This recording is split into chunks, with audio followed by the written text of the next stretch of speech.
Mesdames, Messieurs, je remercie vivement Monsieur le professeur Devring d'avoir bien voulu me présenter.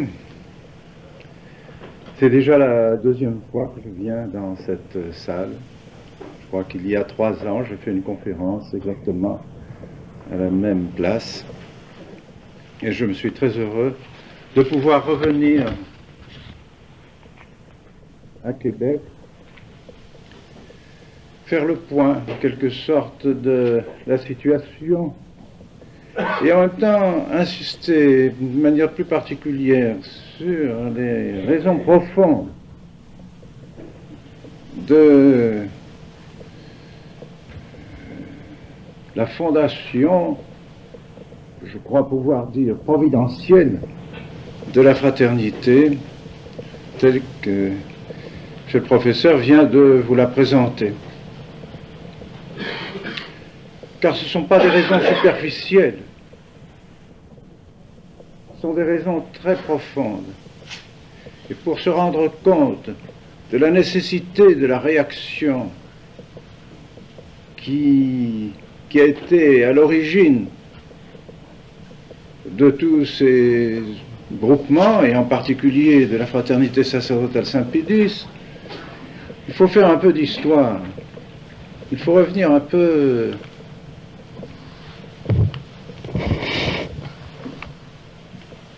quelques décades, sinon même un peu plus, dans l'histoire de l'Église, et particulièrement dans l'histoire du clergé.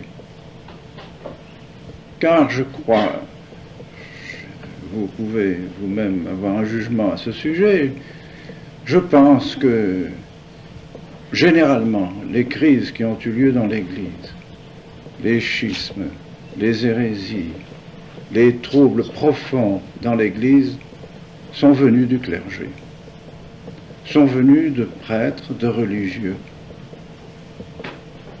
Et la crise que nous subissons ne fait pas exception. Je ne pense pas que si l'on interrogeait les fidèles dans l'ensemble du monde catholique, ce soit les fidèles eux-mêmes qui ont tellement désiré les changements qui sont survenus dans l'Église. Je pense que l'ensemble des fidèles, au contraire, est surpris et a été peiné, même bien souvent, a souffert de tous ces changements qui sont survenus dans l'Église et qui sont survenus généralement par le clergé.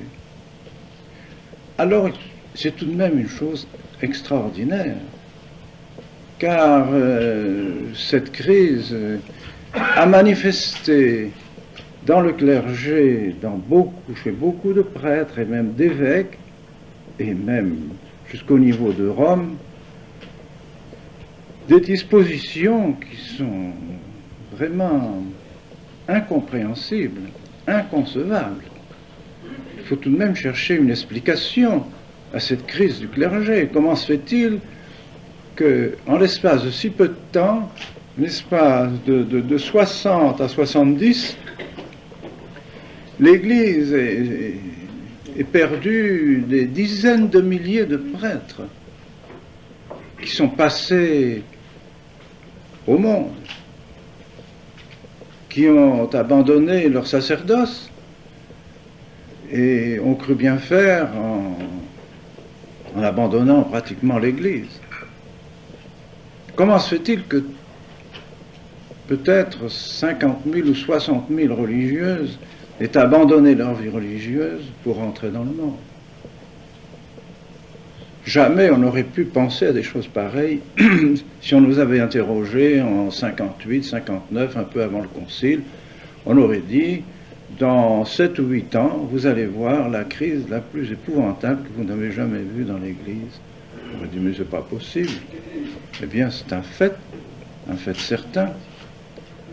Si nous considérons la fermeture des séminaires, la disparition des vocations, la vente des séminaires, la vente des immeubles religieux, je pense pouvoir affirmer que cette crise de l'Église a été plus nuisible à l'Église que la Révolution française.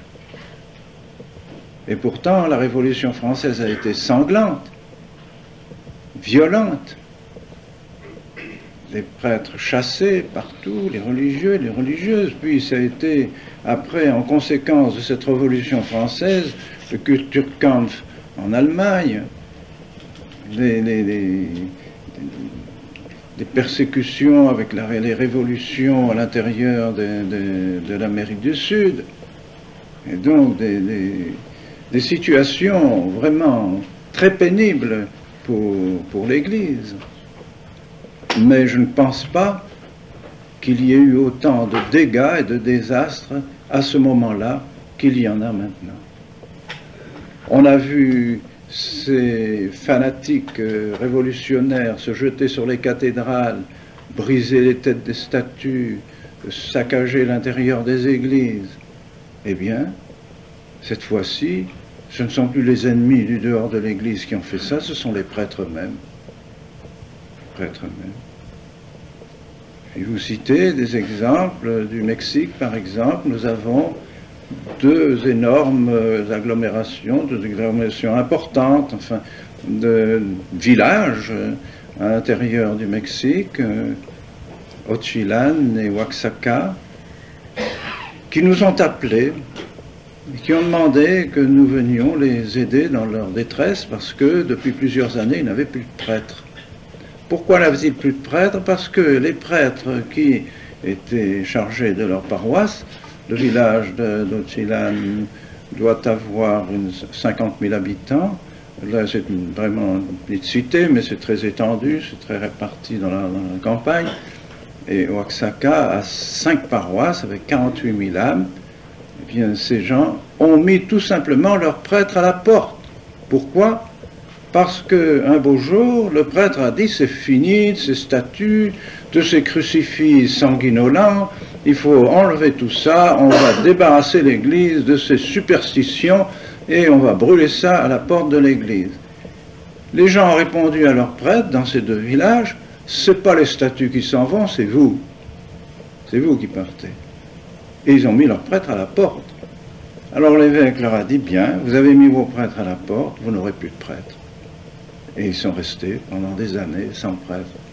Quand ils ont entendu l'existence de la fraternité sacerdotale Saint-Pédis, des prêtres de la tradition, ils sont venus jusqu'à Houston, aux États-Unis, pour voir ce prêtre, un de nos prêtres, et dire, venez chez nous, nous n'avons plus de prêtres, nous avons des paroisses qui sont à votre disposition. Et bien maintenant, nous desservons ces paroisses, nous avons des prêtres au Mexique qui desservent ces paroisses. Et donc, ce sont les prêtres eux-mêmes qui ont décidé de détruire les statues. Ce ne sont plus des mécréants, ce ne sont plus des révolutionnaires, c'est le clergé lui-même. Et que de désastres dans les églises du monde entier. Et actuellement, par exemple, cela sévit en Irlande. L'Irlande fait sa crise maintenant. Les prêtres jettent aux orties les ornements, les statues, les reliques, on nettoie les sacristies, il faut en finir avec toute cette superstition. Voilà. Les prêtres même, en Irlande, l'Irlande catholique, l'Irlande du président de Valera, ce président si catholique que j'ai eu l'honneur de connaître, qui m'a servi ma messe avec une piété, avec une dévotion extraordinaire. Président catholique qui n'aurait jamais toléré des choses pareilles. Et maintenant, le nouveau président, le nouveau gouvernement persécute les écoles catholiques en Irlande.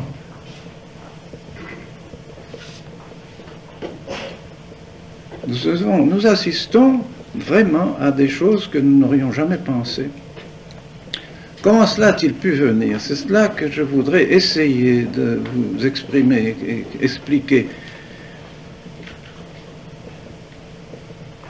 Il faut le dire, il y a eu un plan satanique contre l'Église. L'Église, après avoir subi les persécutions, au temps de ces débuts de l'Église, a été entrée dans une période de paix où notre Seigneur Jésus-Christ régnait. Le règne social de notre Seigneur Jésus-Christ. Les rois, les princes, en Europe, partout, en Amérique du Sud, les princes et les rois se disaient les lieutenants de Jésus-Christ. Lieutenants de Jésus-Christ.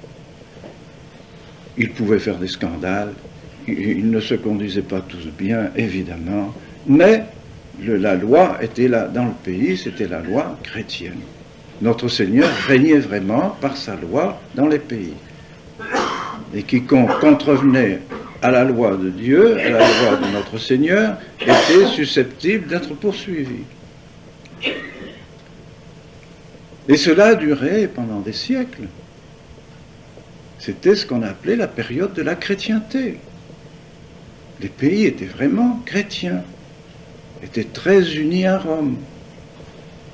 Et voici que, à partir de la crise du protestantisme, le drapeau de la Révolution a été levé, l'étendard de la Révolution. On veut se libérer de Rome, on veut se libérer du magistère de l'Église. L'Esprit Saint vient directement dans les âmes, on n'a plus besoin de Rome, on n'a plus besoin de son magistère, il faut en finir avec la domination du pape et avec la domination de Rome. Et c'est l'étendard de la Révolution qui est levé, qui va croître, qui va croître, qui va croître, appuyé par la philosophie des philosophes du XVIIIe siècle, le subjectivisme, qui veut tout simplement dire qu'il n'y a plus de vérité objective, chacun a sa religion, chacun a sa foi, chacun reçoit sa vérité lui-même, se fait sa propre vérité. C'est le soutien philosophique des théories protestantes. Et ainsi, la Révolution gronde, monte, monte, et en finit par couper la tête des princes chrétiens, parce que, appuyé par les loges maçonniques, ce mouvement comprend très bien que tant que les princes chrétiens sont présents dans les États, il n'y aura pas moyen de détruire le règne de notre Seigneur Jésus-Christ. Il faut donc détruire, couper ces têtes, afin d'arriver à passer à un régime qu'on appellera le régime de la sécularisation. Séculariser, qui veut tout simplement dire laïciser, qui veut dire fini du règne de notre Seigneur Jésus-Christ. C'est fini, il n'en faut plus. Quand on parle de la franc-maçonnerie, je viens d'en parler, bien des gens disent « Oh, c'est une obsession pour eux ». Ils sont obsédés par la franc-maçonnerie. Ils voient la franc-maçonnerie partout. Mesdames, messieurs, ce n'est pas moi qui vois la franc-maçonnerie partout, alors ce sont les papes. C'est les papes qui sont en tort. Parce que beaucoup de catholiques ne connaissent pas les encycliques des papes sur la franc-maçonnerie. Or, il y en a au moins 6 ou 7 encycliques spécialement sur la franc-maçonnerie par les papes du XIXe siècle, et en particulier la magnifique encyclique du pape Léon XIII, Humanum Genus, du pape Léon XIII, qui fait la description de la franc-maçonnerie et qui en donne la définition et le but. Et quel est le but de la franc-maçonnerie, dit Léon XIII? Le but de la franc-maçonnerie, c'est de détruire les institutions chrétiennes. Détruire les institutions chrétiennes. C'est-à-dire enlever toute influence du christianisme partout où il a eu de l'influence. La supprimer dans les États, la supprimer dans la justice, la supprimer dans l'armée, supprimer dans toutes les manifestations possibles, supprimer l'influence de notre Seigneur Jésus-Christ. Et par conséquent, l'influence de l'Église. La ruine de toutes les institutions chrétiennes. Voilà le but qui est affirmé par Léon XIII, expliquant la nocivité de la franc-maçonnerie. Et il disait aux évêques, il faut leur arracher leur masque. Arrachez-leur donc leur masque, et qu'on les présente comme ils sont, des ennemis de notre sainte religion, ennemis jurés de notre sainte religion. Voilà ce que disait Léon XIII, c'est pas moi qui le dis. Vous pouvez lire l'encyclique Humanum Genus du pape Léon XIII. Et cette maçonnerie savait très bien ce qu'elle faisait. Pour en arriver justement à ruiner les institutions chrétiennes, il fallait ruiner l'institution qui était le soutien le plus solide de ces institutions, les princes chrétiens. les rois chrétiens.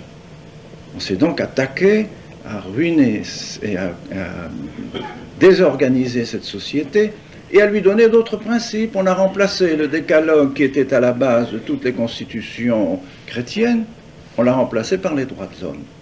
La constitution des droits de l'homme a été faite dans le but de remplacer le décalogue.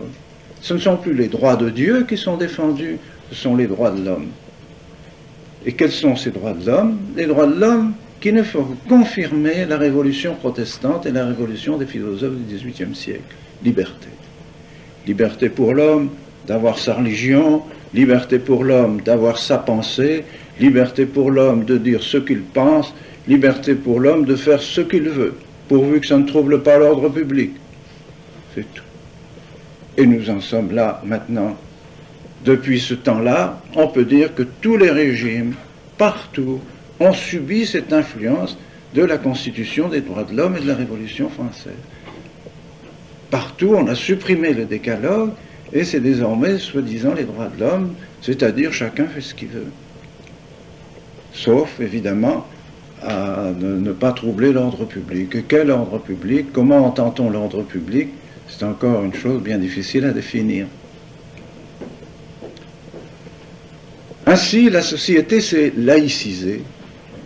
Et cette laïcisation a pénétré toute l'ambiance et toutes les activités de la société. Imaginez le désastre que ça peut causer, cela. Désormais, un magistrat catholique, profondément catholique, qui, quand il prononçait un jugement au tribunal, par exemple, se référait à Dieu, se référait à notre Seigneur Jésus-Christ. Dans les jugements, publiquement, il y avait le crucifix, n'est pas si vieux que cela. Le crucifix dans les tribunaux ont été enlevés au cours du XIXe siècle, il y a un siècle. Avant, les tribunaux avaient toujours le crucifix qui était dans toutes les salles des tribunaux. On se référait à notre Seigneur Jésus-Christ pour la loi.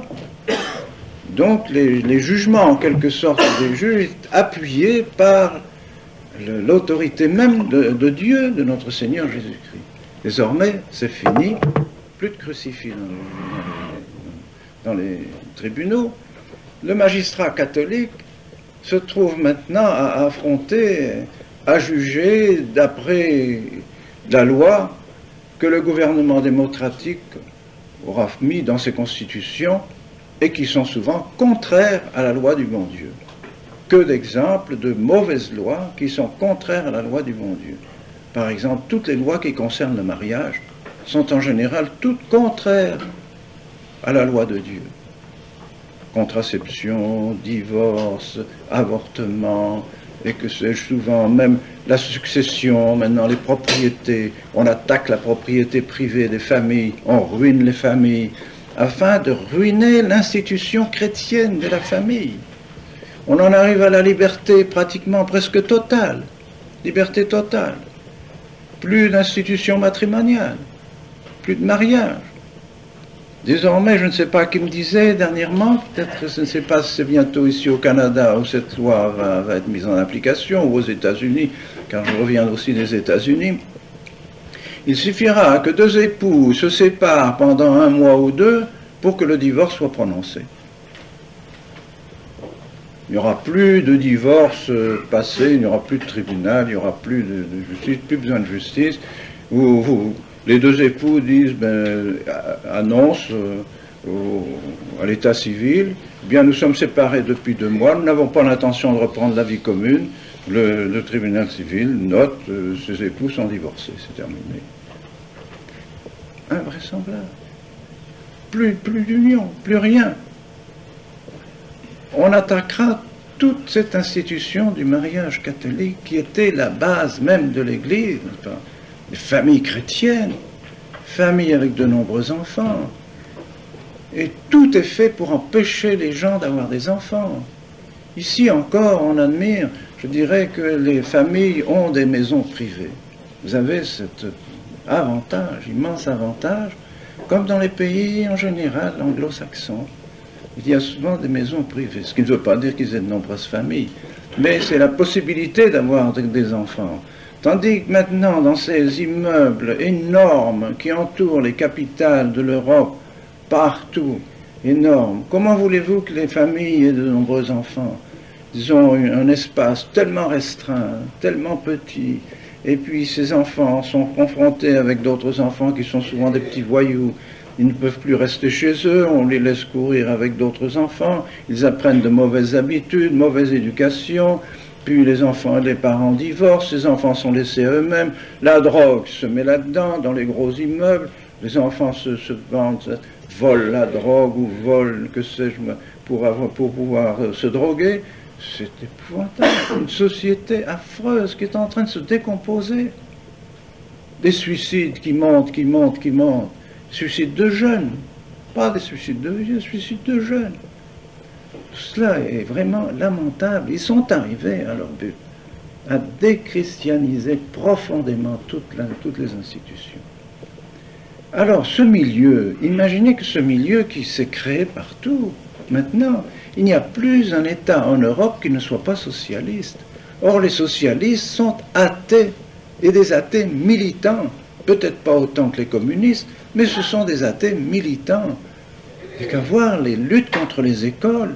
En France, il a fallu que 2 millions de catholiques se réunissent à Paris pour défendre l'école privée. Sinon, il n'y a plus d'école privée en France, terminé. Tout cela pour mettre la main sur l'esprit des enfants. Voilà. La même chose en Espagne. Lutte du gouvernement espagnol contre les écoles catholiques. Laïcisation de l'Italie par le nouveau concordat. L'Italie n'a plus de religion, devenu un État sans religion, alors que ça a toujours été un État catholique, même après la Révolution du siècle dernier. L'Allemagne a un gouvernement pratiquement socialiste, le socialisme règne en Belgique, en Hollande, partout, en Angleterre, c'est l'esprit socialiste, avec toute la liberté des lois, liberté de la morale. Bien que... pas trop de lumière, ça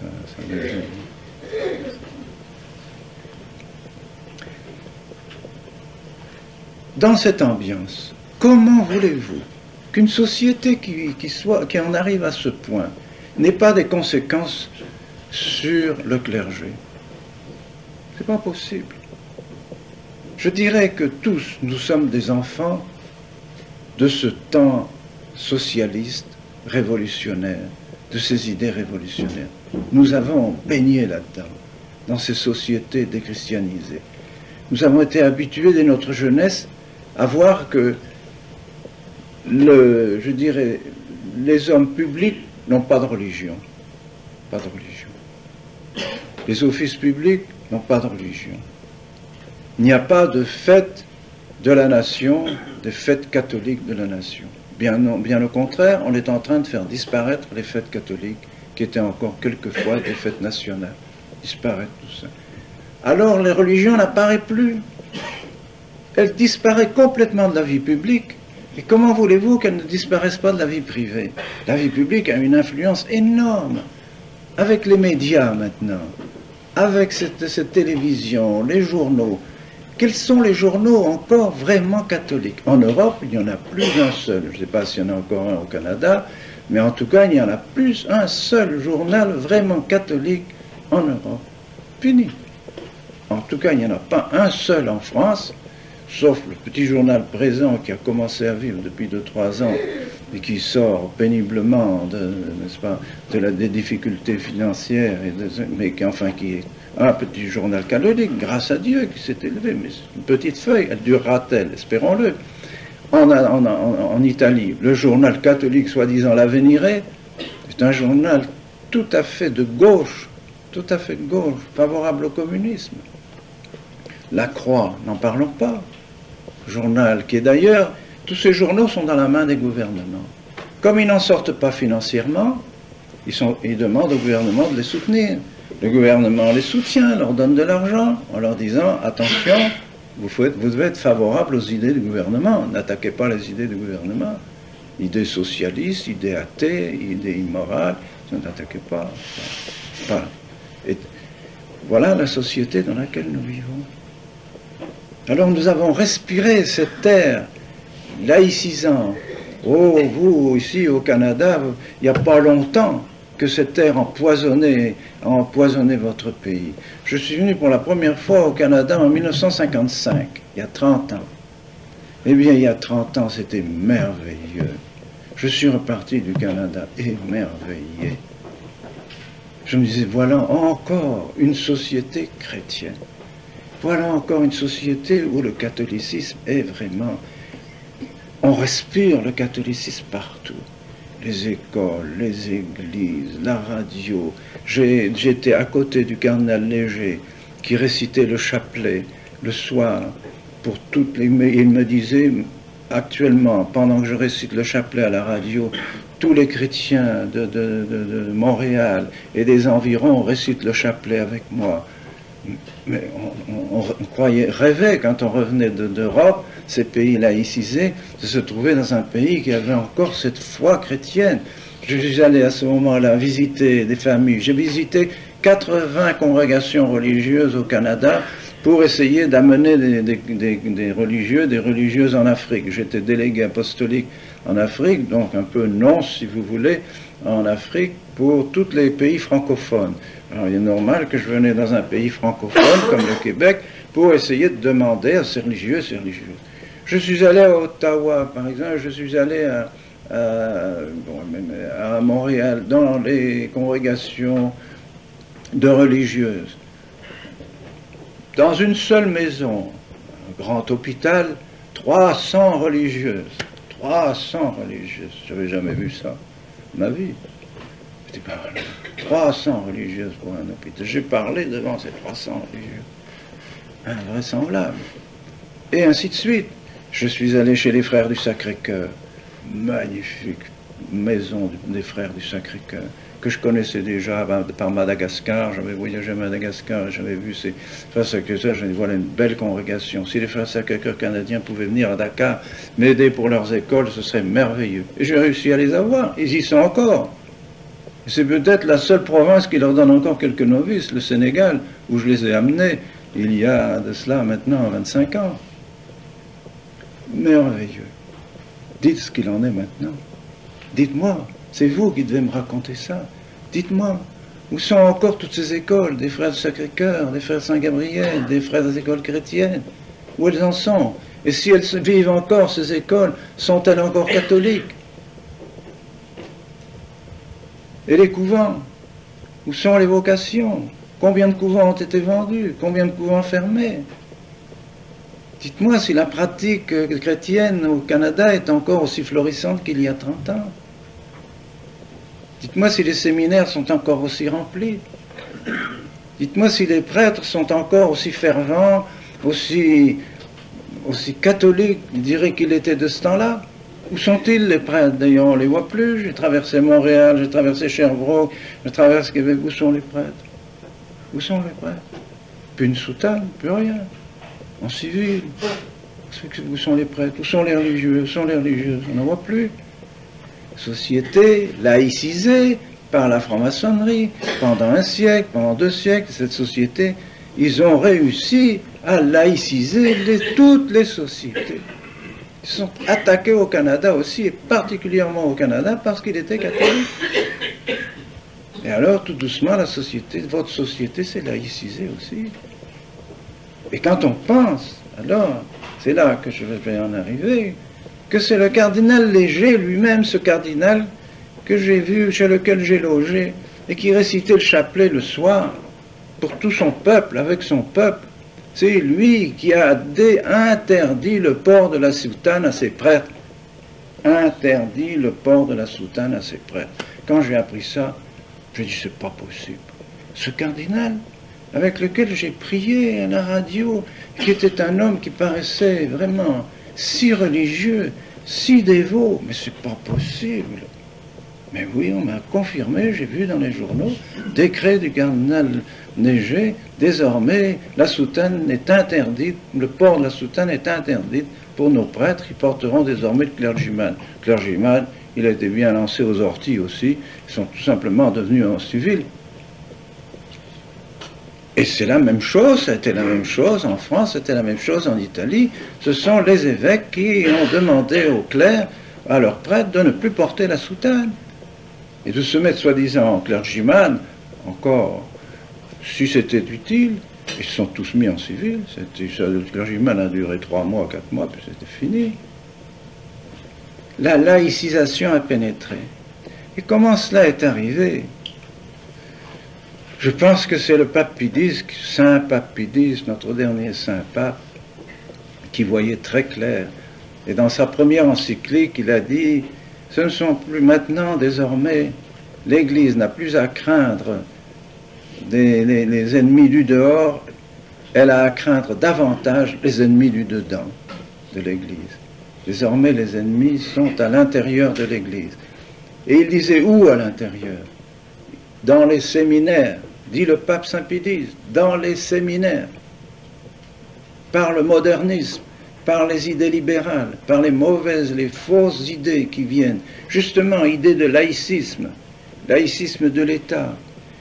Toutes les religions sont bonnes, toutes les idéologies sont bonnes, chacun a sa vérité, la vérité évolue, il n'y a pas de vérité fixe. Tout ça, c'est la destruction de l'Église, destruction de toute pensée même. Ça a pénétré dans les séminaires. Ça pénétrait parce que c'était dans la société, c'était partout. Ils lisaient ça dans les livres, ils lisaient ça, des gens comme Loisy, on lisait Loisy. Et on lisait tous ces auteurs. Après, ça a été Maritain. Pourtant, Maritain était pendant longtemps un très bon philosophe, puis il est devenu aussi laïciste. Il a dit que c'était normal, qu'un jour la société devait devenir sans religion. Alors, il dit, Maritain, invraisemblable. Un homme catholique comme Maritain. Et puis après, ça a été Teilhard de Chardin. Et tout ça a été dans les séminaires. Alors on leur a enseigné pratiquement une espèce d'évolutionnisme de la vérité, donc plus de vérité. Destruction de notre credo, destruction de la philosophie de saint Thomas, plus de vérité objective. C'est la destruction de l'intelligence même, ça. Alors devant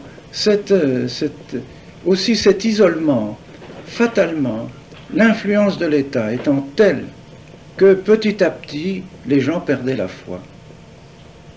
Beaucoup, même des familles, dans les familles catholiques, des jeunes gens perdaient la foi. Des familles perdaient la foi, ne pratiquaient plus. Les prêtres se voyaient en quelque sorte isolés dans leur sacristie. Ils sentaient le monde, la foi disparaître. J'ai été évêque de Tulle en France pendant quelque temps, et je me souviens de prêtres, de jeunes prêtres désespérés. Nous n'en avions que très peu de jeunes prêtres. Déjà en ce temps-là, en 62, je dis donc à Tulle, très peu de jeunes prêtres. Et ces jeunes prêtres venaient me voir, me disaient, qu'est-ce que je fais, Monseigneur, pourquoi suis-je prêtre? J'ai 3 à 4 villages que vous m'avez confiés. Mais dans un village, je vais dire la messe le dimanche, il y a 5 personnes. Je vais dans un autre village faire le catéchisme, j'ai 10 enfants au catéchisme. Quand ces enfants ont reçu la communion et la confirmation, il n'y en a plus un seul qui pratique, c'est fini, ils ne viennent plus à l'église, on ne les voit plus. Qu'est-ce que vous voulez que je fasse? Qu'est-ce que vous voulez que je fasse, disait ce prêtre. C'est désastreux pour moi, c'est démoralisant, je suis démoralisé de voir que voilà le fruit de mon apostolat. C'est effrayant.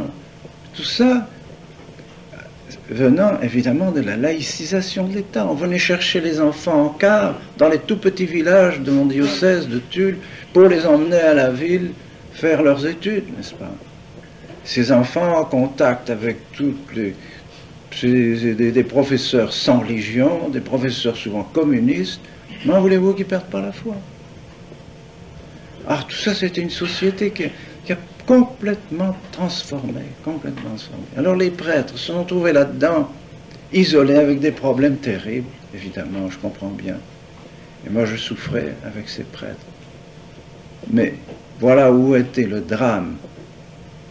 Et je pense que cette déloge maçonnique, puisque ça a été dit dans les actes de la haute vente, publiés par le pape Pie IX, de la maçonnerie, il faut, dans 100 ans, ça c'était publié dans les années donc 64, je crois, 65, dans 100 ans, il faudra que nous arrivions à pénétrer dans les séminaires, dans les presbytères, dans les évêchés, partout.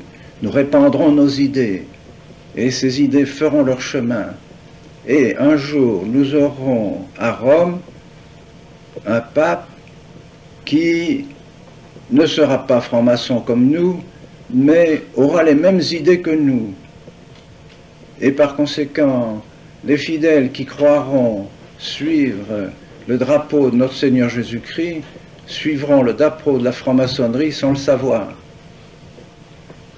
Voilà ce qu'il disait à ce temps-là. Il faut donc pénétrer dans les séminaires, pénétrer dans les presbytères. Ils l'ont fait. Je ne dis pas qu'ils ont réussi jusqu'à la fin, jusqu'à leur désir, mais ils savaient que c'était par là qu'il fallait déchristianiser la société. Alors quelle a été la réaction des prêtres devant cette situation dans les années 45, 47, après la guerre? Voilà. Les prêtres se sont interrogés, les prêtres s'interrogent. Ils s'interrogent pour savoir ce qu'ils doivent faire. Il y a un problème de la déchristianisation qui commence, problème des vocations qui commence à diminuer. Que faire devant cette espèce d'écroulement de l'Église? Le mot a été lancé par les loges, partout, par ceux qui sont au service des loges. Il faut changer, il faut changer, il faut changer. La mutation. L'Église n'est plus à jour, l'Église est trop vieille, l'Église ne comprend pas le monde moderne, l'Église est en retard, si elle ne continue comme ça, elle disparaîtra. Il faut changer. Quoi? Changer quoi? Eh bien, il faut changer la religion aussi. Puisque tout a changé dans la société, il faut aussi changer la religion. La religion n'est plus à jour. Et est venu le concile de l'Aggiornamento. Et le cardinal Suard a fait un livre, presque un petit livre sur la mission de France. Le cardinal Suard, il disait, les évêques s'interrogent. Et il y avait des conférences épiscopales, et on réunissait, conférences en Allemagne, conférences en Hollande, conférences en France, conférences internationales, les évêques se rencontraient. Qu'est-ce qu'il faut faire? Qu'est-ce qu'il faut faire? Les vocations diminuent, toute l'Église s'en va, la piété s'en va, etc. Qu'est-ce qu'il faut faire? Qu'est-ce qu'il faut faire? Il faut passer au monde. Il faut adopter les idées du monde. Voilà la solution qui a été adoptée. Il faut accepter la sécularisation. Il faut se séculariser aussi. Il faut qu'il n'y ait plus de clergé et que le clergé devienne laïque. Voilà. Que le clergé se laïcise, que le clergé se mette au niveau de son temps. Alors est venue l'initiative des prêtres ouvriers. Des prêtres ouvriers. Au moins, maintenant, le prêtre sera au moins en contact avec le monde. Il ne sera pas isolé dans sa sacristie.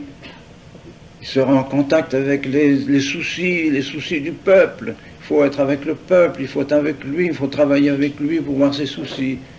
Ben, les prêtres sont presque tous devenus communistes. Et ils étaient même des dirigeants des syndicats communistes.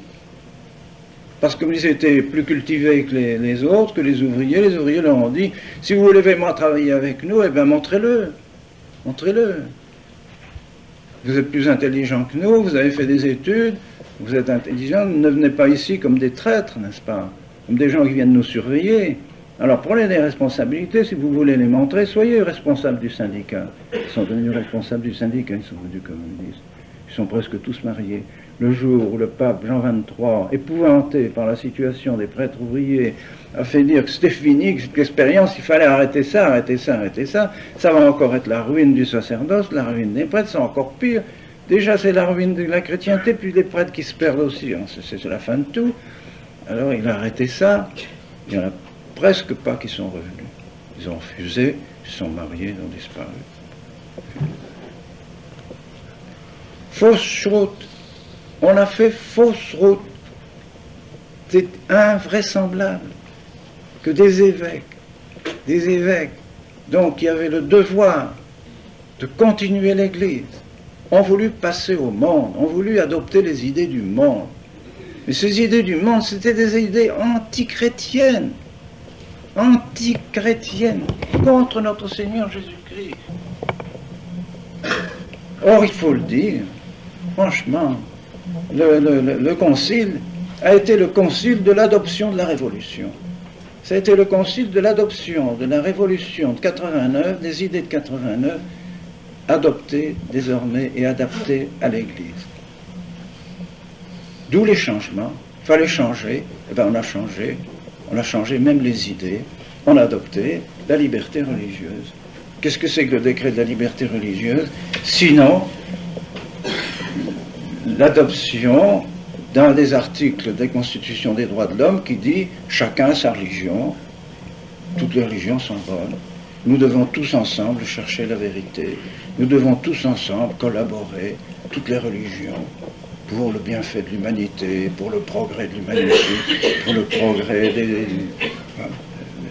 de l'homme, l'homme. Alors l'homme a été au centre de tout, l'homme. C'est épouvantable. Ce sont des idées maçonniques. Vous me direz, mais c'est pas possible. Non, mais c'est pas possible. Je vais vous citer des faits. Qui a été à l'origine du décret de la liberté religieuse dans le Concile? Le cardinal Béat. Qui est ce cardinal Béat? Ce cardinal Béat est celui qui était président de la commission biblique, de l'Institut biblique à Rome. C'est d'ailleurs lui qui a fait le nouveau psautier qui a été ensuite abandonné. Le cardinal Béat est celui qui a institué à Rome le secrétariat de l'unité des chrétiens, sous l'influence de théologiens modernistes du diocèse de Paderborn en Allemagne.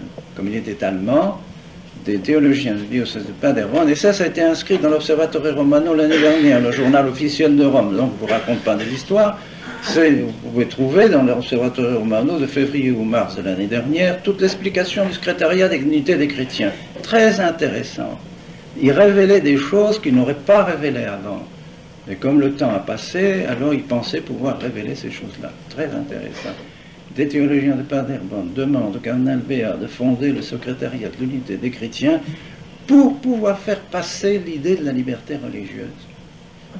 Parce que, disent-ils, si on demande à la propagande, ça aurait été normalement, s'il y avait quelque chose à faire vis-à-vis des autres religions, vis-à-vis de ceux qui ne sont pas chrétiens, qui ne sont pas catholiques, eh bien, c'était à la propagande à faire ça. C'est le décaster de la propagande, c'est-à-dire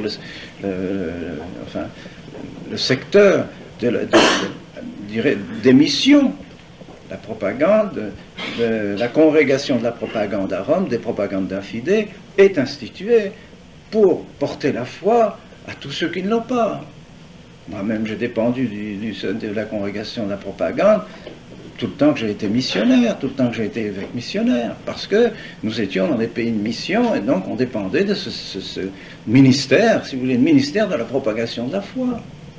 Alors pourquoi maintenant tout à coup on met à côté de ce ministère, de la propagation de la foi, on met un secrétariat pour l'unité des chrétiens? Et le cardinal Béat, qui avait... Comment a-t-il eu ces idées? Dieu seul le sait, il a sa conscience. Je ne sais pas ce qui se passait dans sa tête et dans son cœur. Mais en tout cas, les faits sont là. Il est venu trouver les B'nai B'rith à New York, la secte maçonnique des Juifs de New York, secte uniquement juive. Il n'y a pas d'autres que des Juifs qui peuvent faire partie.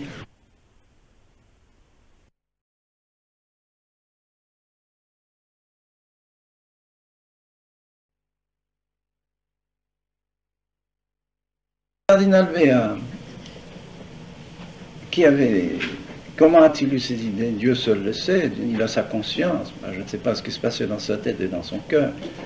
Mais en tout cas, les faits sont là. Il est venu trouver les B'nai B'rith à New York, la secte maçonnique des Juifs de New York, secte uniquement juive. Il n'y a pas d'autres que des Juifs qui peuvent faire partie de cette secte maçonnique des B'nai B'rith à New York, qui me compte maintenant 120 000 membres dans le monde, Et ce sont eux qui ont déclenché la révolution de 1917 en Russie.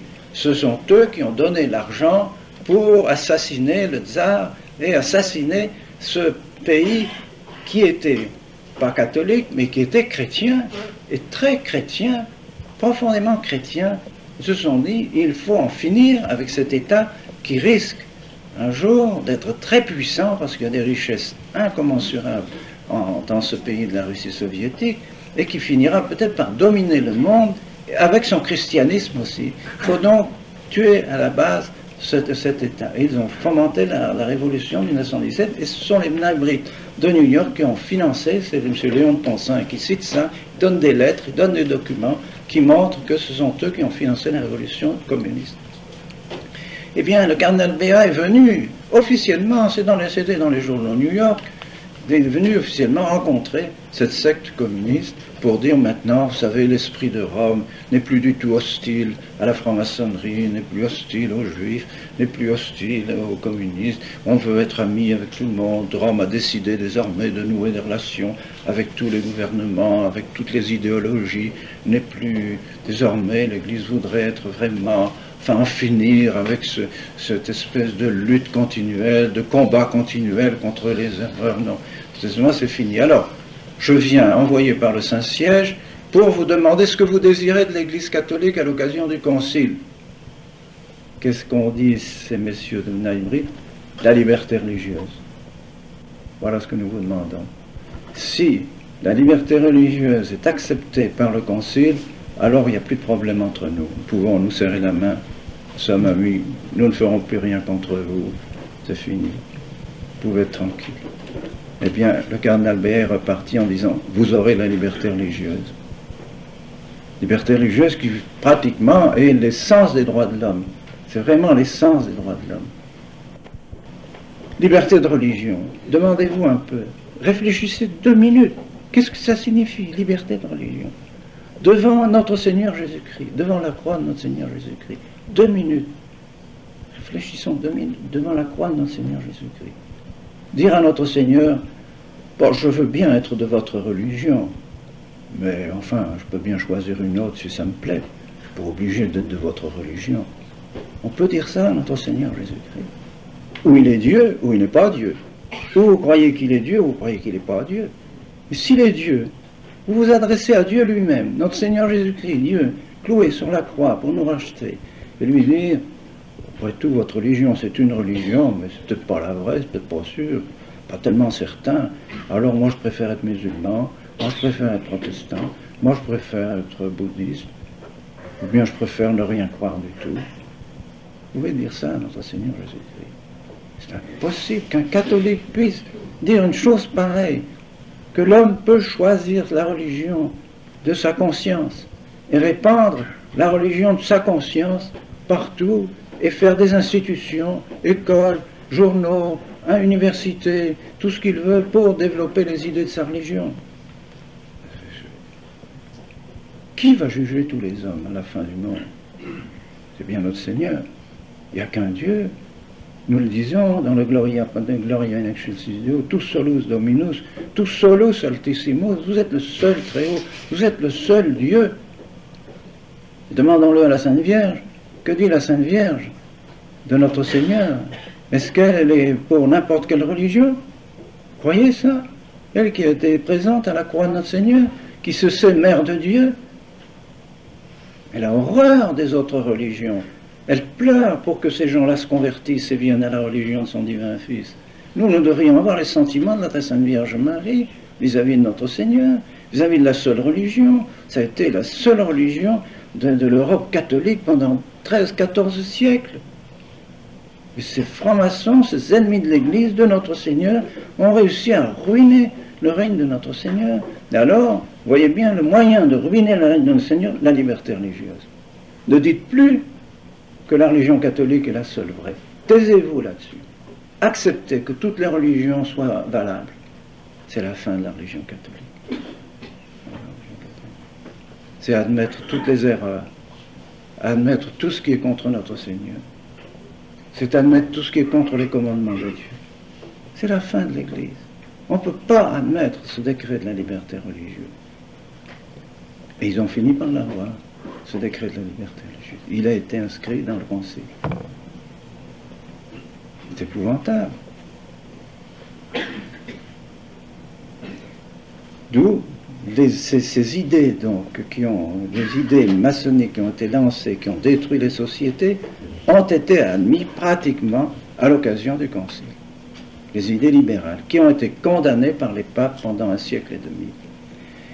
Alors les évêques se demandant ce qu'il fallait faire, vous voyez, on dit, il faut peut-être maintenant adopter un peu les idées du monde, parce que l'Église semble s'enfermer dans un ghetto, comme un ghetto, s'enfermer dans ses idées.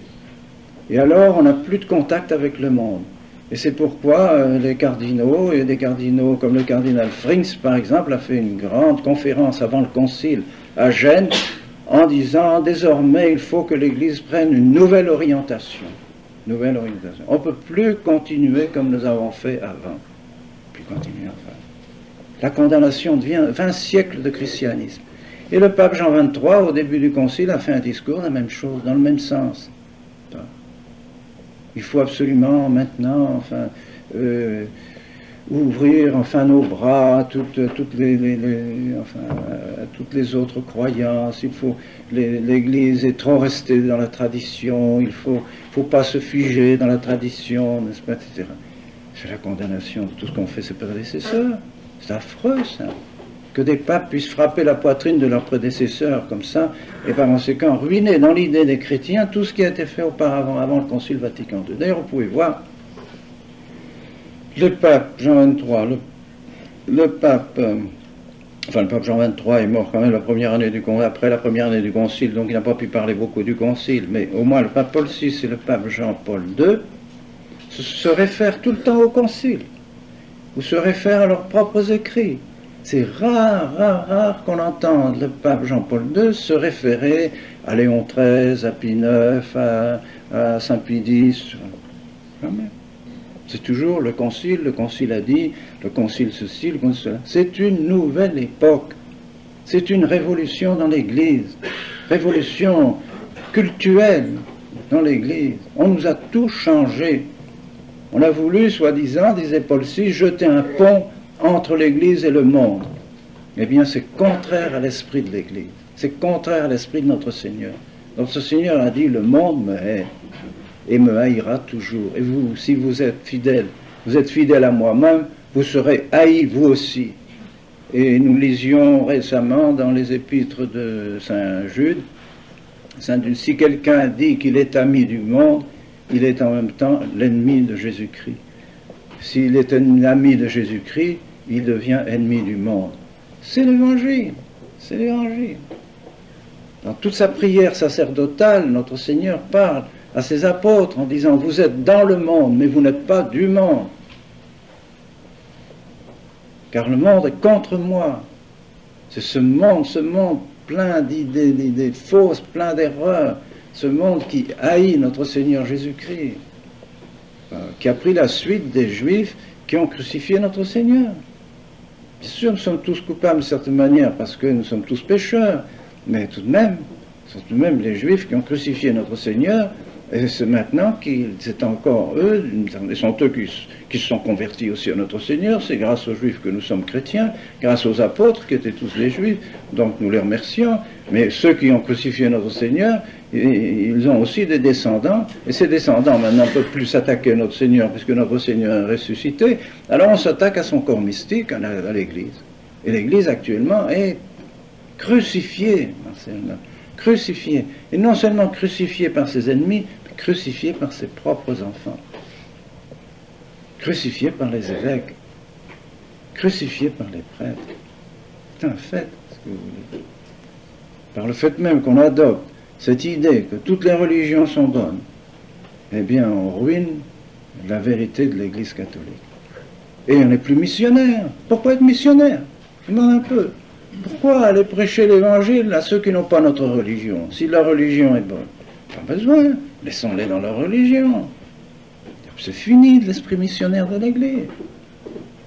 Il n'y aurait jamais eu de martyrs si les martyrs avaient pensé cela. Si les martyrs avaient dit, mais toutes les religions sont bonnes, ils auraient lancé de l'encens à Jupiter, aux divinités païennes, et ils n'auraient pas été martyrs. Mais eux ont dit, il n'y a qu'une vérité, c'est Jésus-Christ. Je suis fils de notre Seigneur Jésus-Christ, je suis attaché par mon baptême à notre Seigneur Jésus-Christ, mais il n'y a pas d'autre religion vraie que celle de notre Seigneur Jésus-Christ. Alors ils ont eu le droit d'être tués, c'est tout. Oui. Et ils ont donné leur sang, ils n'ont pas hésité. Il n'y aurait plus de martyrs si on faisait de l'œcuménisme partout et qu'on était pour la liberté religieuse. Pour vous montrer cette continuité. Qu'est-ce qu'aurait dû faire le clergé après la guerre? Toutes ces conférences, les évêques, conférences épiscopales, ils auraient dû dire, nous sommes comme au temps des apôtres. Les apôtres, quand ils ont commencé à propager l'évangile, dans quelle société se trouvaient-ils? Une société païenne, peut-être pire encore que les nôtres, avec des vices abominables. Il y avait des divinités pour les vices. Les vices étaient divinisés. Vénus, tous les vices possibles et imaginables étaient divinisés. C'est vraiment une société corrompue au maximum. On ne pouvait pas, je pense, imaginer une société plus corrompue que celle dans laquelle les apôtres ont été lancés par notre Seigneur pour prêcher l'Évangile. Qu'est-ce qu'ont fait les apôtres? Ils ont prêché l'Évangile, ils ont prêché notre Seigneur. Chaque fois, lisez les actes des apôtres. Lorsque saint Paul arrivait dans une ville, il allait dans la synagogue, il allait prêcher. Il prêchait notre Seigneur Jésus-Christ. Les Juifs l'écoutaient. Et les actes des apôtres disent, quelques-uns crurent, les autres s'éloignèrent. Et c'est chaque fois la même chose. Quelques personnes ont cru à l'Évangile, d'autres se sont éloignés, ils n'ont pas cru à l'Évangile. Toujours pareil. Et alors après, les autres, évidemment, se rebellaient. Quand ils voyaient que les conversions commençaient à augmenter, ceux qui étaient contre la foi en notre Seigneur Jésus-Christ se rebellaient contre Paul, il était flagellé, il était poursuivi, il devait fuir pour aller dans une autre ville, aller prêcher l'Évangile dans une autre ville, jusqu'au moment où il a été lui aussi décapité, pour la foi en notre Seigneur Jésus-Christ. C'est normal. C'est normal. Notre Seigneur Jésus-Christ apporte ses commandements, apporte donc ses lois. Or, si toutes les lois sont contraires à ces lois de notre Seigneur Jésus-Christ, fatalement, il y a une opposition qui se crée de ceux qui détiennent le pouvoir, de ceux qui vivent de ces lois mauvaises. Souvenez-vous, dans Éphèse, quand Paul était là à Éphèse, les vendeurs de statues de Diane n'avaient plus de clients. Ils vendaient des statues de Diane partout, et puis quand saint Paul est venu, il a prêché l'évangile, beaucoup de gens se sont convertis, des milliers et des milliers de gens se sont convertis. Bien sûr qu'ils n'achetaient plus des divinités, de fausses divinités, des fausses statues de divinités. Les vendeurs, ils ont dit, mais notre commerce, qu'est-ce qu'il va devenir? Alors, on ne va plus vendre, qu'est-ce qu'on va faire? Ils sont dressés la ville, ils sont envahi la ville, ils ont chassé Paul de la ville d'Éphèse en disant, il a ruiné notre commerce. C'est ça. Quand on va en Afrique, moi j'étais en Afrique aussi missionnaire pendant longtemps, vous allez dans un village, le chef du village a 5 femmes, 6 femmes, 10 femmes, vient prêcher l'évangile, vient prêcher notre Seigneur. La loi de notre Seigneur ne permet pas d'avoir sa polygamie. Il faut voir que si tu veux te convertir, il faut abandonner tes femmes, tu en gardes une. Oh, ça c'est pas possible. Moi, chef du village, je vais avoir l'air d'un des derniers du village maintenant, parce que quand on a 6 femmes, 10 femmes, alors on est un homme puissant, un homme important, et donc on est quelqu'un. Moi, chef du village, abandonner, c'est pas possible. Bon, alors lui, il veut pas. Les autres, les braves pauvres du village, les gens simples du village, se convertissent, deviennent chrétiens. Et lui devient un peu comme en dehors du village, il est un peu méprisé, enfin, il se sent un peu défavorisé en quelque sorte. Les chrétiens se réunissent, prient, deviennent importants, deviennent puissants, etc. Il devient furieux, furieux. Il est arrivé un des missionnaires, le père de Mopou, on va le citer, au Cameroun, qui est mort parce qu'il a demandé à un chef justement d'abandonner ses femmes, le chef a pris sa lance, il lui a transporté le corps. Oui, c'est ça. C'est fatal. Si on laissait alors, on dit, oh, mais au contraire, si le père de Maupoux avait dit au chef, mais c'est très bien, c'est votre religion païenne qui vous permet la polygamie, mais continuez dans la polygamie, c'est une bonne religion, continuez comme ça, nous on est d'œcuménistes, vous savez, toutes les religions c'est bon, alors vous avez 5 femmes, 10 femmes, ben, c'est bien, c'est votre religion, c'est très continuez comme ça, il n'aurait pas eu la lance dans le corps. Alors, il faut savoir ce qu'on veut. Savoir si on est catholique ou si on n'est pas catholique. Si on prêche la vraie religion de nos seigneurs, si on ne la prêche pas. Oh, ils ont choisi de passer au monde, justement, d'accepter comme ça, de faire cet œcuménisme abominable, ruineux pour la foi catholique. Vous voyez, ce n'était pas vraiment pour nous une peine. Moi, j'aime beaucoup le pape. Et je prie pour le pape. J'ai de la dévotion pour le pape. Mais je ne peux pas accepter son œcuménisme. Je ne peux pas accepter sa liberté religieuse. Parce que c'est contraire à ce que tous les papes ont enseigné. C'est contraire à ce que tous ses prédécesseurs ont enseigné. Je ne peux pas accepter ça. Et quand on le voit en Corée du Sud, rencontrant un chef bouddhiste, on a vu ça, n'est-ce pas, sur des photos, sur des images. Ce chef, vous dites, paraît-il, puis comme on l'a raconté, je n'ai pas vu les films, comme les journaux le racontaient, ce Bouddha, impassible, n'est-ce pas, les jambes croisées sur son trône, et impassible. Et le pape venant, faisant une inclination devant lui, et puis on lui offre un petit tabouret à côté du trône du Bouddha, et le pape s'assied sur le petit tabouret beaucoup plus bas que le Bouddha. Et puis on commence la conversation. Mais c'est scandaleux. Si ce Bouddha était chef de l'État, bon, il est bouddhiste, il est chef de l'État, le pape vient le voir comme chef de l'État. Ça, c'est autre chose. Il vient le voir comme chef de l'État, et pas comme bouddhiste. Et là, le pape vient le rencontrer comme bouddhiste. Et il se met plus bas que lui. Et il lui fait une inclination comme bouddhiste. Qu'est-ce que c'est que Bouddha? Pour tous les papes, lisez toutes les encycliques des papes pendant tout le 19e siècle, toute la moitié du 20e siècle, et tous les pères de l'Église, et tous les religions fausses sont inventées par Satan. Ce sont des inventions sataniques pour détourner les gens de notre Seigneur Jésus-Christ. Car quand on est pris dans un système religieux, comme l'islam par exemple, je connais, j'ai vécu pendant 15 ans au milieu des musulmans à Dakar, je sais ce que c'est que l'islam, il n'y a pas moyen de convertir un musulman, sauf des étudiants d'université, parce qu'ils auront des places importantes et ils peuvent se libérer de leur famille. Mais des enfants dans nos classes, dans nos écoles, on avait des petits musulmans, les musulmans venaient les apporter parce qu'ils savaient qu'ils étaient bien éduqués dans nos écoles. Et ils acceptaient même qu'ils apprennent le catéchisme, mais pas être baptisés.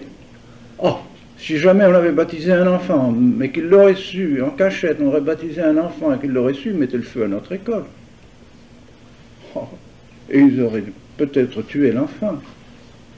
Oh, il ne s'agit pas de rire, il n'y a rien à faire, rien à faire. Des enfants pleuraient, petits musulmans, pleuraient parce qu'ils ne pouvaient pas aller à la communion. Ils voyaient leurs petits camarades du même âge, ils avaient appris le catéchisme, puis ils voyaient les petits camarades qui allaient faire la première communion, puis ils ne pouvaient pas faire la première communion. C'est impossible. Pourquoi on ne peut pas faire? Parce que vos parents ne veulent pas, on ne peut pas faire ça, c'est impossible. Ils mettraient le feu à l'école. Pauvres enfants, ne pourront pas recevoir la communion. C'est une telle pression sociale qui est impossible pour quelqu'un qui est musulman de se convertir. Alors, imaginez pour le diable, quelle aubaine, avoir une société comme ça qui tient les âmes et qui les empêche de passer à notre Seigneur Jésus-Christ, de croire en notre Seigneur Jésus-Christ, de pouvoir se convertir. Dans le désert, j'ai visité tout le désert avec Monseigneur Mercier, l'évêque de la Guatte, qui était l'évêque du désert, du Sahara. Il y avait des sœurs franciscaines missionnaires de Marie qui étaient dans toutes les oasis là-bas. On allait visiter les sœurs. Elles n'avaient pratiquement que des petites filles musulmanes dans leurs écoles. Alors, je leur demandais, mais Est-ce que parfois, il n'y en a quand même pas parmi ces petites filles qui restent chez vous pendant des années, qui arrivent à se convertir? C'est ça. Si jamais une fille, vraiment, elle le désire, oh, elle le voudrait toute. Elle nous voit aller prier, elles ne viennent pas avec nous pour prier, nous ne pourrons pas leur demander de venir prier avec nous, mais elles savent, les sœurs sont en prière maintenant. Elles restent là, surveillées par une sœur, elles font leur travail, etc. Pas possible. Elles savent qu'elles ont prié. Elles admirent les religieuses. Elles voient ces personnes si pleines de piété, si pleines de dévouement, si pleines de charité. Elles désiraient être chrétiennes. Mais c'est impossible, absolument interdit. Les musulmans de l'Asie auraient massacré les sœurs franciscaines missionnaires de Marie immédiatement si elles avaient su qu'ils avaient baptisé une seule des enfants de leur école. Alors qu'est-ce qu'elles peuvent faire pour être baptisées si vraiment elles le désirent? Le seul moyen, c'est quand elles rentrent dans leur famille, car il faut les rendre à leur famille, les rendre à leur propriétaire, qu'elles profitent d'un camion qui se trouve là, de passage, d'accord avec le chauffeur, d'accord qui est peut-être chrétien, qui vient d'Alger, qu'elles montent sur le camion, puis filer jusqu'à Alger, puis qu'on ne parle plus d'elles. On peut devenir chrétien. Mais alors c'est la famille, c'est fini pour toujours. C'est terminé. Alors là, ils ne peuvent pas accuser les sœurs, puisqu'elles sont plus, cet enfant n'était plus chez les sœurs. Donc, ils ne peuvent pas accuser les sœurs. C'était un beau jour, elle était chez elle, dans sa famille, elle a profité d'un moment de manque de vigilance des parents ou des femmes qui étaient là, et puis elle a filé dans un camion, et puis là, elle est partie à Alger. Bon, elle est perdue dans la grande ville d'Alger, elle va trouver les missionnaires là-bas, elle se fait baptiser, tout ça, elle est perdue. Mais alors, elle doit savoir que c'est fini, bon, ça veut dire que si un jour aussi, on la rencontre quelque part, elle se fait assassiner. Ça, c'est sûr. Alors, qu'est-ce que vous voulez faire avec une religion comme ça? Vous pensez qu'elle aubaine pour le diable? Alors, dire que ces gens-là ont la même une bonne religion, qu'ils sont bien... Enfin, on est chrétien, on n'est pas chrétien. On est catholique, on n'est pas catholique. Notre Seigneur est Dieu, il n'est pas Dieu. Il va juger les musulmans, il ne va pas juger les musulmans. Il va juger les musulmans. C'est lui qui jugera tous les musulmans. Peut-être qu'il trouvera parmi eux des âmes simples, des âmes bonnes, qui, parce qu'elles ont eu plein de bonne volonté, et vraiment désireuses de servir Dieu. C'est possible qu'il y en ait quelques-unes. Et alors que le bon Dieu donnera la grâce, mais pas parce qu'ils auront implicitement le baptême de désir. Car on ne peut pas être sauvé sans le baptême. Ils auront donc implicitement, dans ce désir de faire la volonté du bon Dieu, le baptême de désir. Par conséquent, c'est par leur attachement à l'Église qu'ils seront sauvés, et non pas par l'islam. On ne se sauve pas par l'erreur, on ne se sauve pas par l'islam, on ne se sauve pas par le protestantisme. On se sauve à l'occasion, peut-être du protestantisme, mais toujours en se rattachant à l'Église catholique, au corps mystique de notre Seigneur. On ne peut pas, c'est impossible ça. Alors, malheureusement, il faut bien se dire que dans ces religions, il y en a beaucoup qui sont tout à fait... dans lesquelles il est très difficile faire des actes de charité parfaite et d'aimer Dieu d'une manière parfaite. Parce que c'est la haine qui règne dans ces milieux. J'ai vécu au milieu des païens, j'ai vécu au milieu des musulmans. Eh bien, ce n'est pas tellement la luxure, je dirais, qui est le péché, qui les distingue des pays européens, même des pays chrétiens parfois, hélas. Mais ce qui les distingue, c'est la haine. Ils sont haineux toujours, ou d'une famille, ou d'une autre, ou d'un parent, ou de quelqu'un. Ils ont la haine, et ils le tueraient s'ils pouvaient, ils l'empoisonneraient s'ils pouvaient. Des vieilles haines de famille. Les parents disent à leurs enfants, tu sais, telle famille, si un jour tu peux leur faire du tort, si un jour tu peux leur faire du mal, n'hésite pas, hein, parce qu'ils nous ont fait ceci, ils nous ont fait cela, ils nous ont dit ça de nous, ils ont fait ci, ils ont fait ça. Des vieilles haines raciales, ce qui fait qu'ils divisent les villages, quelquefois des luttes armées entre les villages, à cause de ces haines tribales, raciales, familiales. C'est la haine. Or la haine est absolument contraire à la charité de notre Seigneur, justement, absolument contraire à ce qui est au ciel. Et donc, se prépare un enfer. Alors, vous voyez, Pourquoi j'insiste sur ces choses-là? Parce que j'estime que le clergé s'est trompé. On a fait erreur. Entre les années 47 et 60 et 62, on s'est trompé. Et on en est arrivé au concile de l'aggiornamento, le concile du changement. Et bien ce concile du changement, il a été voulu par les maçons, il a été voulu par les loges. Il faut donner au clergé l'idée du changement. Comme ça, la religion va changer aussi. Ils vont faire basculer la religion, et ils l'ont fait basculer. Nouvelle messe, nouveau sacrement, nouvelle Bible, Bible œcuménique, nouveau droit canon, tout nouveau, avec des nouvelles définitions, avec un nouvel esprit, plus l'esprit de sacrifice. Maintenant, on est tous ressuscités. Dans l'Église nouvelle, on est tous ressuscités.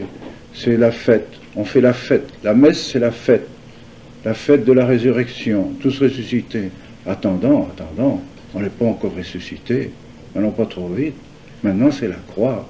C'est la période de la croix pour nous, la période du sacrifice, la période du sang de notre Seigneur Jésus-Christ qui doit se répandre sur nos âmes.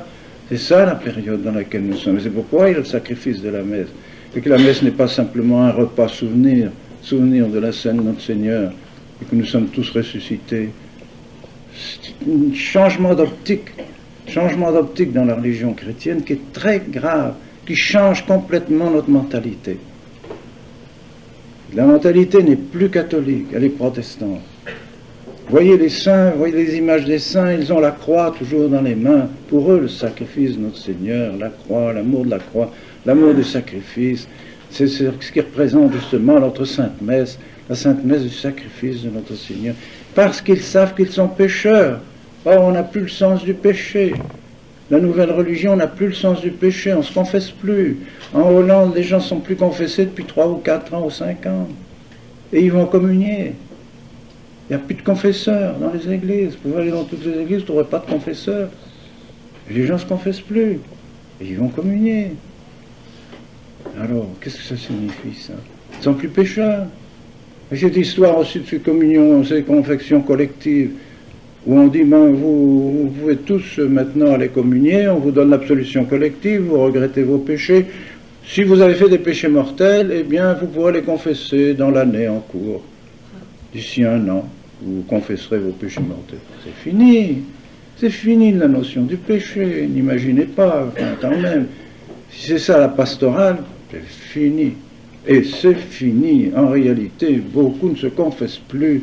C'est fini. Et les prêtres, beaucoup de prêtres ne veulent plus confesser individuellement. C'est la fin. Sacrement de pénitence. Or, nous sommes des pécheurs. Nous demeurons pécheurs même après que le péché originel a disparu de nos âmes. Nous sommes des pécheurs, nous avons les conséquences du péché originel. Alors, demeurons fermes dans cette foi.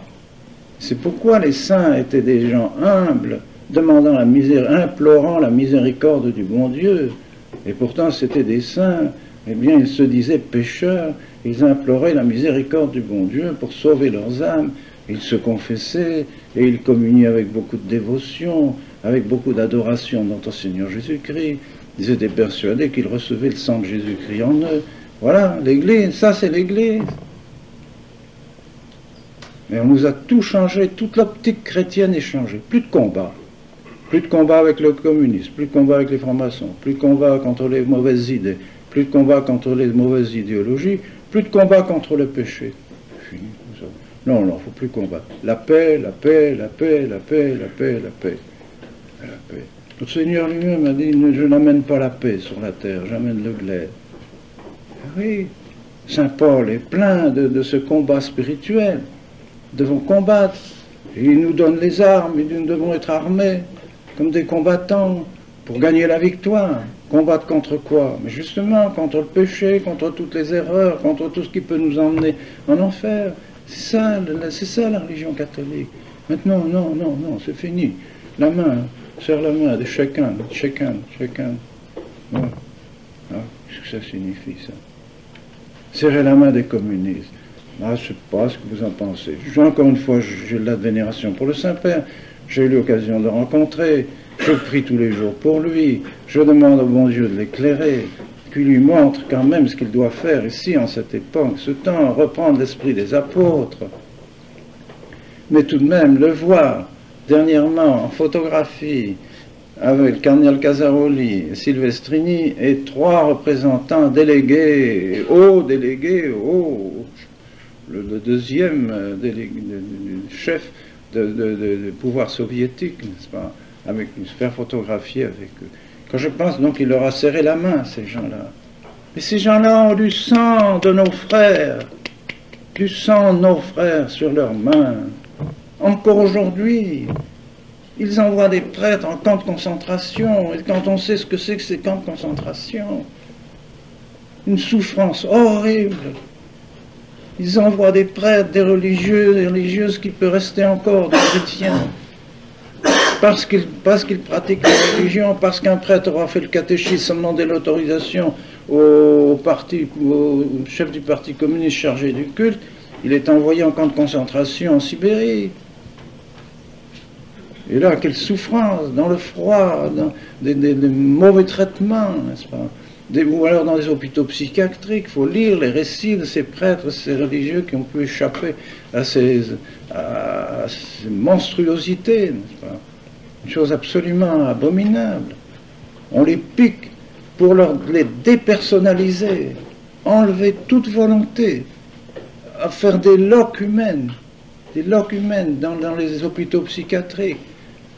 Alors serrer la main des gens qui font ça pour nos chrétiens, pour ceux qui croient. Moi, j'avoue, je ne comprends pas. Je ne peux pas comprendre. C'est beau de dire il faut être charitable, il faut quand même avoir des communications avec ceci. Mais quand même. On veut bien, si ces gens-là arrêtent, s'ils viennent dire au Saint-Père, écoutez, c'est fini maintenant, on ne torturera plus les gens, on ne va plus mettre des gens dans les hôpitaux psychiatriques, tous les chrétiens vont être libres de pratiquer leur religion, et maintenant il n'y aura plus de persécution. Ah bon, vous serre la main, chaleureusement. Mais quand on sait qu'ils continuent tous les jours à persécuter les chrétiens et à persécuter les bons prêtres, et à demander au pape de mettre dans les évêchés des prêtres collaborateurs du communisme. C'est ça qu'ils viennent chercher à Rome. C'est ça qu'ils viennent demander. Nous voulons bien, voulons bien être avec vous, on veut bien que vous nommiez des évêques, mais attention, des évêques qui collaborent avec le gouvernement. Le cardinal Lekai, par exemple, en Hongrie, successeur du cardinal Mislinszki, est un homme qui était membre des prêtres de la paix. Prêtres de la paix qui officiellement collaborent avec le gouvernement communiste. Si bien que ces prêtres et tous les évêques de Tchécoslovaquie ou de Hongrie maintenant sont d'anciens prêtres de la paix. Alors ces prêtres de la paix, ces évêques persécutent les bons prêtres. Absolument comme nous sommes persécutés maintenant par les évêques ici, dans les lieux, parce que nous disons la messe de toujours, parce que nous voulons garder la foi catholique. Alors nous sommes persécutés. Eh bien, les bons prêtres en Hongrie, en Tchécoslovaquie, ceux qui veulent faire le catéchisme, ceux qui veulent aller visiter un malade dans un hôpital, ceux qui veulent encore aider les fidèles à garder la foi, ceux-là sont persécutés par les évêques parce qu'ils n'observent pas tous les règlements communistes. Ils sont dénoncés au pouvoir communiste parce qu'ils n'observent pas tous les règlements. Or, ces règlements, pratiquement, les empêchent de faire leur ministère. Ils ne peuvent pas faire leur ministère. Ils ne peuvent plus sortir de chez eux. S'ils sortent de chez eux, ils demandent l'autorisation à celui-ci, à celui-là. Il y a un malade grave. Il est en train de mourir. Le prêtre dit, moi j'y vais, tant pis. Si on serait en prison, je serai en prison. Je serai martyr, je serai martyr. Je veux sauver une âme. Pour donner l'extrême-onction. Il est ramassé, il est pris, persécuté, et persécuté par l'évêque lui-même. L'évêque dit, vous avez eu tort, il fallait observer les règlements communistes. Enfin, quand même. Lisez dans le Père Floridi, Moscou et le Vatican, lisez les lettres des prêtres lituaniens qui sont adressés à leurs évêques qui sont passés pratiquement comme collaborateurs du gouvernement communiste. Ces prêtres, ils disent ouvertement, publiquement à leurs évêques, mais qu'est-ce que vous faites maintenant? Nos évêques anciens ont tous été en prison communiste. Ils sont morts dans les camps, dans les geôles communistes. Mais vous, maintenant, vous nous persécutez. Parce que nous voulons obéir à ces évêques qui étaient des martyrs, qui étaient des saints, qui étaient des modèles, et qui sont allés en prison à cause de leur foi catholique. Et maintenant, c'est vous qui nous persécutez. Qu'est-ce qui s'est passé? Est-ce que Rome sait ça? Voilà, c'est des lettres, vous pouvez lire. Ce livre est publié partout. Il est publié en italien, publié en français, publié en anglais. Père Floridi, Moscou et le Vatican. C'est affreux quand on lit des choses comme ça.